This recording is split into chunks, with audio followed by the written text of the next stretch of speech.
नमस्ते। आज हम एक ऐसी कहानी की बात करने वाले हैं जो सच में किसी नए जमाने की पौराणिक कथा जैसी है। एक ऐसी कहानी जो दिखाती है कि कैसे एक जीरो सुपर हीरो बन जाता है। तो सवाल ये उठता है कि एक मामूली सा चोर एक ऐसे गांव से जिसका नाम तक किसी ने नहीं सुना, वो आखिर पूरी दुनिया को बचाने वाला हीरो कैसे बन सकता है। चलिए इस कमाल के सफर को समझते हैं। तो ये है हमारे हीरो, या कहें कहानी के शुरुआत के हीरो हनुमंत। और ये है उनके शब्द। मारने में कमजोर हूं तो क्या हुआ, चोरी में तो बाप हूं। मतलब इरादे बिल्कुल साफ हैं। कोई बड़े बड़े सपने नहीं, बस अपनी छोटी सी दुनिया और अपनी छोटी मोटी चोरियों में खुश। तो चलिए कहानी की शुरुआत करते हैं। और इसकी शुरुआत होती है एक बिल्कुल ही साधारण सी जगह से। एक ऐसा गांव जहां कुछ भी असाधारण नहीं होता। देखिए, यहां पर ना एक साथ दो कहानियां चल रही हैं। एक तरफ है हमारा हनुमंत, एक छोटा मोटा चोर, थोड़ा आलसी, जिसे अपनी बहन से डांट पड़ती रहती है। और दूसरी तरफ है उसका गांव अंजनाद्री, जो जुल्म के साए में जी रहा है, पुरानी परंपराओं में जकड़ा हुआ है। इस गांव पर ना पोलीगार नाम के एक जालिम का कब्जा है।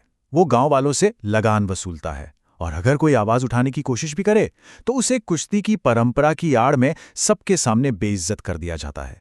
मतलब ये एक ऐसा सिस्टम है जिससे निकलना लगभग नामुमकिन है। लेकिन फिर कहानी में एक मोड़ आता है, एक ऐसी घटना जो सब कुछ बदल देती है। और इस बदलाव की वजह बनता है एक पत्थर। ये सब ना बिल्कुल अचानक होता है। कुछ गुंडे हनुमंत के पीछे पड़े हैं, वो उनसे बचकर भाग रहा है और सीधा पानी में जा गिरता है। और उसी पानी की गहराई में उसे एक चमकती हुई मणि मिलती है। और जब वो बाहर निकलता है ना, तो वो पहले वाला हनुमंत नहीं रहता। उसके अंदर अब सुपर ह्यूमन ताकत आ चुकी थी। तो अब सवाल यह है कि उसे शक्तियां मिली कौन सी। उसके जख्म मिनटों में भर जाते हैं, ताकत इतनी कि कुछ भी उठा ले, और रफ्तार तो पूछिए ही मत। लेकिन कहानी में एक ट्विस्ट है। ये सारी शक्तियां सिर्फ और सिर्फ तब काम करती हैं जब सूरज निकला हो। तो अब हनुमंत के पास पावर तो आ गई है, लेकिन पावर मिलना एक बात है और उसका सही इस्तेमाल करना बिल्कुल दूसरी। अब कहानी का वो हिस्सा शुरू होता है जहां एक चोर एक रक्षक बनने के सफर पर निकलता है। शुरुआत में तो हनुमंत वही करता है जो शायद उसकी उम्र का कोई भी लड़का करेगा।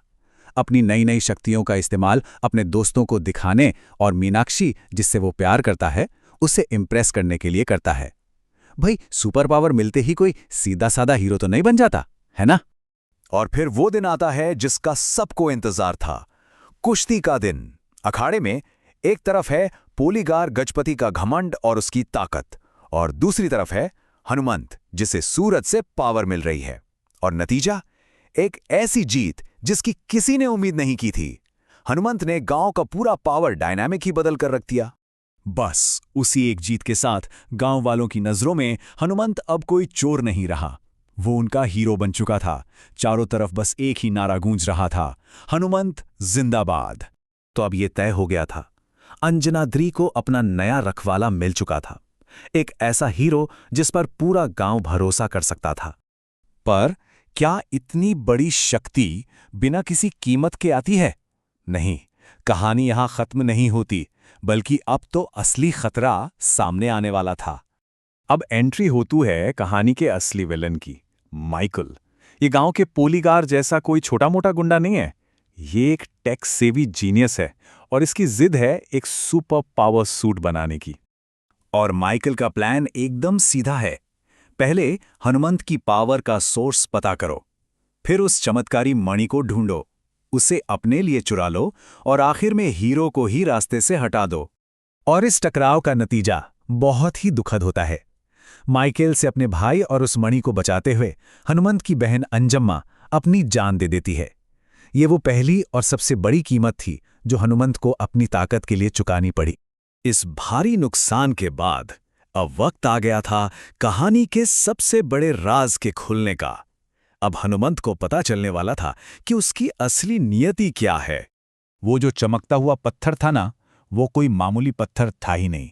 वो थी रुद्रमणि, यानी खुद भगवान हनुमान के रक्त की एक बूंद से बनी दिव्य मणि। एक ऐसी मणि जिसमें अकल्पनीय शक्ति छिपी हुई है। और इसी सच्चाई को बताने के लिए एक रहस्यमयी शख्स सामने आता है, और ये कोई और नहीं बल्कि विभीषण हैं, लंका के अमर राजा, जो हजारों सालों से इस रुद्रमणि की रक्षा कर रहे थे। विभीषण हनुमंत से कहते हैं, आने वाले महायुद्ध के शंखनाद हो तुम। इसका मतलब यह था कि हनुमंत को सिर्फ एक गांव के लिए नहीं चुना गया, बल्कि उसे तो आने वाले एक बहुत बड़े युद्ध के लिए चुना गया है, इंसानियत और आसुरी शक्तियों के बीच होने वाले युद्ध के लिए।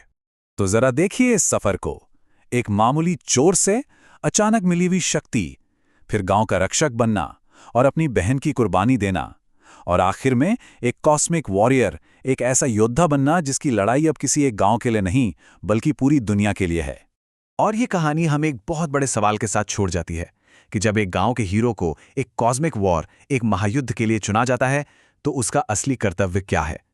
क्या उसकी जिम्मेदारी अपने लोगों के प्रति है या फिर पूरी इंसानियत के प्रति? यही वो सवाल है जो हनुमंत के आने वाले कल को तय करेगा।